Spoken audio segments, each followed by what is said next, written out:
Hey, what's up? It's Jim, and today I'm going to talk about Isle of Dogs. Now, this is the second stop-motion animated film directed by Wes Anderson. It is his 9th feature film, and it is actually the supposedly longest stop-motion film ever made at the point that I'm making this review. And I think technical-wise, this is a really impressive, amazing feat of cinema in terms of you don't get stop motion films like this. The detail when it comes to the fur and the movement is unquestionably something to see on the big screen. It's beautifully, meticulously done and works within Wes Anderson's own particularly meticulous kind of style in terms of his center framing and things like that. And he's probably one of the few live action directors who can bring his visual style to animation and still feel exactly like himself. There's a definite different feel between his live action films and his animated films, but it definitely feels like a Wes Anderson film. He probably goes between animation and live action better than pretty much any director that I can think of. There is a difference, but the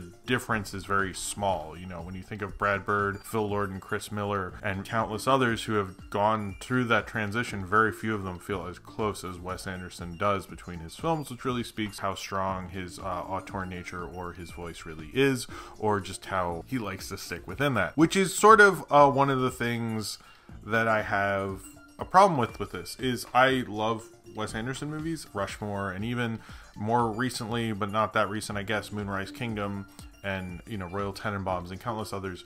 Bottle Rocket I even saw before he became such a big thing and was a fan of. So I do quite like Wes Anderson films, but I think ultimately the problem with him, and there are kind of a lot of things with this movie, even though I would say it's still an enjoyable film, and you could still watch and go, hey, that was a good journey road film. I think the ultimate problem with him is Wes Anderson sort of came to this point where after Life Aquatic, it felt like when he came back with Moonrise Kingdom, he sort of was consciously being Wes Anderson. He purposefully was making films to be himself. And there's certain directors, big name directors, come to that point a lot. David Fincher has certainly been in that for a couple of years, although he kind of messes around with it with The Social Network. Spielberg did it, particularly with Jurassic Park. I think the most notorious director who consciously is sort of doing their own style would be Hitchcock in North by Northwest. Most of those directors do it for one movie and then mess with it. Wes Anderson just like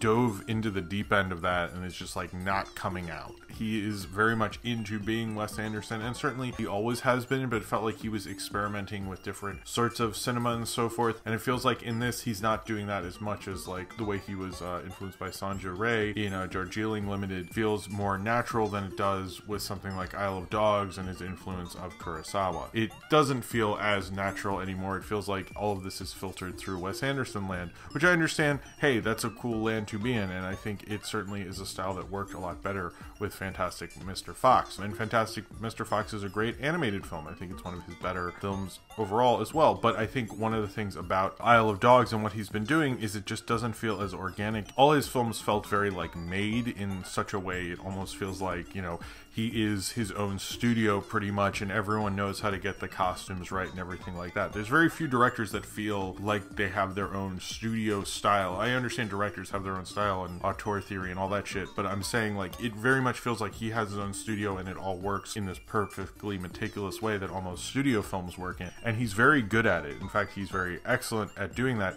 It feels like he's getting used to the machine of doing that rather than kind of organically doing anything different.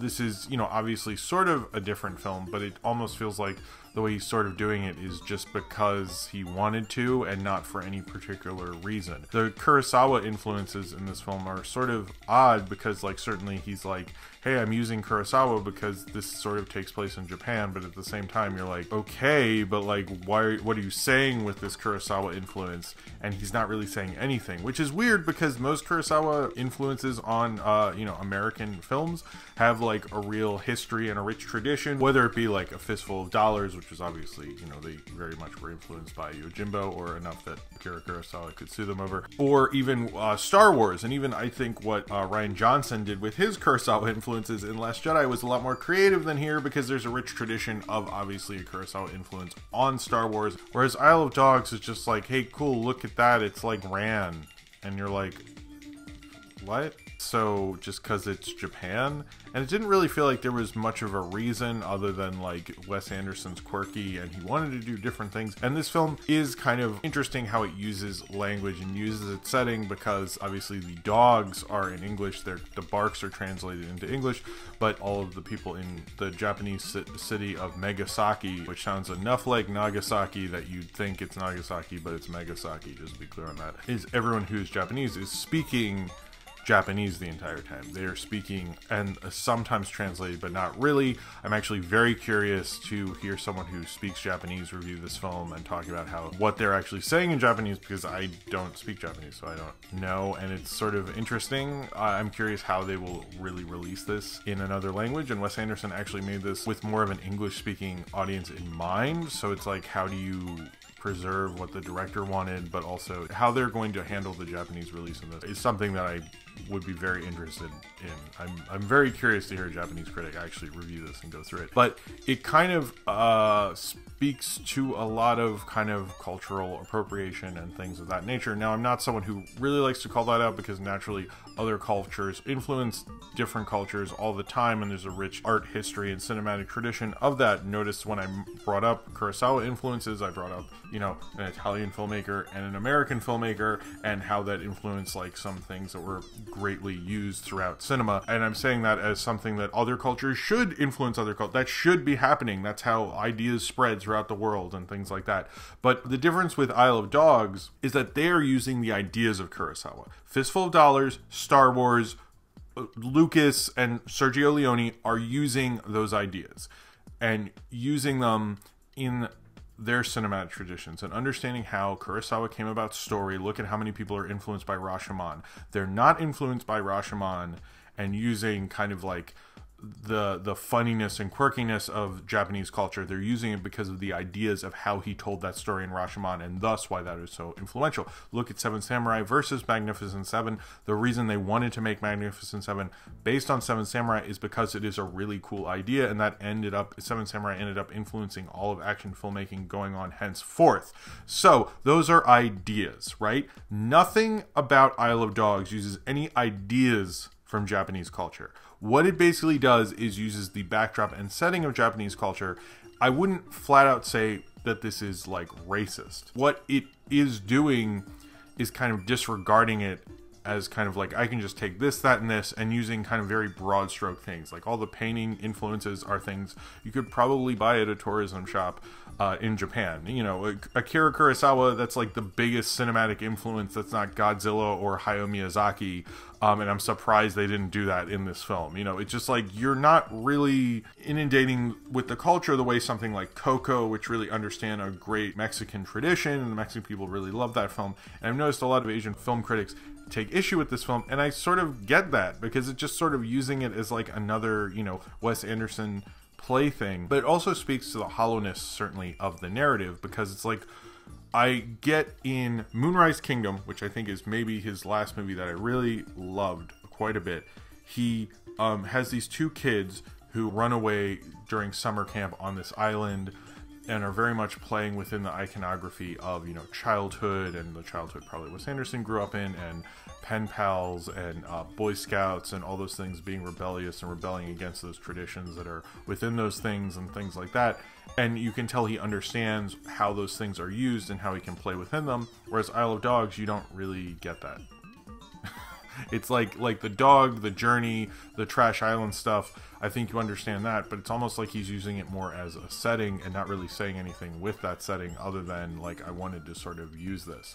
And I think Wes Anderson, certainly he's a filmmaker that can get into the style over substance thing, particularly because he has so much style. He has a lot of style. He's very much someone who can do that, and I think in this film he definitely does. Now, I think as a story, this worked. You follow Chief, voiced by Bryan Cranston, and this little boy who's trying to find his dog, who's the first dog sent over after there was this big outbreak of dog fever or snout flu or whatever it is, and he's going there to save him with these dogs. And I think that journey is actually pretty cool, and I think it works out for the film, but it just doesn't really connect. And I think this is a problem I have with Grand Budapest, and I think it's a problem I have with this. is that it almost feels like Wes Anderson views some stories as a filmmaker that he can connect to, and others he just likes kind of the kitschy kind of stylistic value in them. And certainly a film like Isle of Dogs has enough of that in terms of animation and the way everything flows in the shots that you could actually very much appreciate it that way and not, you know, ignore all the kind of like, you know, sketchier elements to it. I think with Wes Anderson, there's certain times where I think his audience is so ready to like his films, he kind of gets away with a lot. And I've noticed, like, every time I see a Wes Anderson film, there's someone who's sitting next to me that laughs at things and I'm like, that's not a joke. Like, what the fuck are you even... Really? Like, do you just not see movies? Are you like, I don't really get what a lot of his audience laughs at when I see his movies. Like, I always see them like first weekend or something, and then I have someone sitting next to me and like Jeff Goldblum says a word and they just start laughing hysterically. I just don't get it. And I feel like he does get away with a lot, and I'm not mad. His audience is just like willing to let it go with him, certainly. But I do feel like he kind of gets to live in this sort of protective bubble, and he gets to kind of artistically sort of do whatever he wants, but it feels like he's in the part of his filmography where he can sort of just coast on his own style. Certainly something that Woody Allen did for like a lot. And I'm worried to see Wes Anderson, who's something who could potentially do different things, and hell, like I'm talking about, he can go from stop motion to live action pretty seamlessly and still feel like himself. That's an amazing thing, and he's an amazing filmmaker, and I will never take that away from him. I would honestly say I would hope that this film is remembered at the end of the year and nominated for like Best Animated Feature, because as much as I have issues with it, I still think, like, in terms of cinema and the cinematic achievement of what it is, I still very much appreciate it. I haven't seen all the movies that came out this year. Maybe I'll feel differently in December or so forth.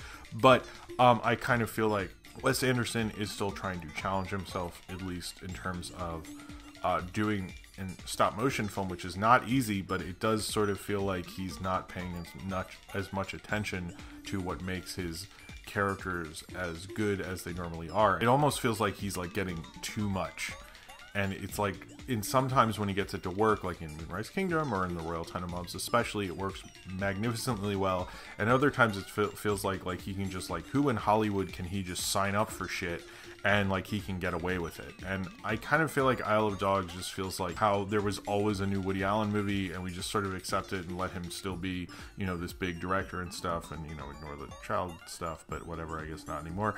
And with Wes Anderson, it feels like he is kind of in that mode, but he's not like deeping in to really get these like great characters that you can watch and like watch him even like criticize his own style and his own like sort of hipsterdom, while also doing a compelling, interesting narrative that speaks to childhood and things. I think one of the bigger, more odder things about this film is it's a film that's sort of written to be a kid's film. It's a film that's an stop-motion animated film. It has children in it, but I don't think a kid would actually like it. And I think Fantastic Mr. Fox was sort of a breakout from that. Like, it worked on all these different levels, and Isle of Dogs doesn't feel as accessible, really, and maybe that's by design, but it sort of feels like it's for just the Wes Anderson audience. I sort of think I like it a little more than Grand Budapest, and I don't think it's like Life Aquatic, I just don't want to watch again. And Darjeeling Limited, I thought was like, it's kind of like around that lower tier for me.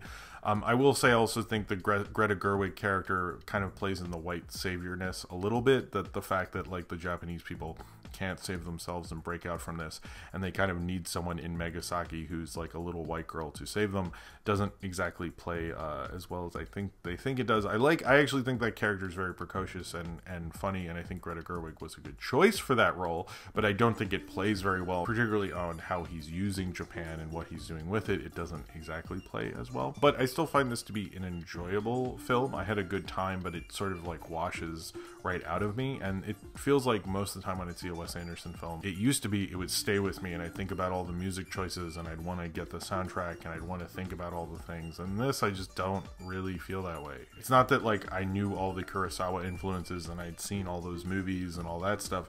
It was just more that it just didn't really stick with me. It didn't really mean as much. It felt like it didn't almost mean as much to Wes Anderson other than the style of it. I think the style of it in the animation is what you're going to take away from it, is what you're going to think of. If even after you've seen it, if you see a clip from it, you're like, wow, that was amazing. Too bad that story didn't achieve that same level. And I think with Fantastic Mr. Fox, he was able to do that. He was able to make one of the more remarkable stop-motion animated films of our time, whereas Isle of Dogs just sort of feels like, certainly we have more stop-motion animated films than we used to have, but it just sort of doesn't feel like it achieves that real greatness in terms of story, particularly when he has some better people helping with the story like Roman Coppola and Jason Schwartzman, who are known for some of his better films. It just doesn't seem to really work for him. It feels like maybe Wes Anderson should live in his kind of twee Wes Anderson world and understand how to contextually use that, and maybe use some of those lessons when he's doing different settings and using those cultures and those ideas, which he doesn't really do in Isle of Dogs, and speaks to kind of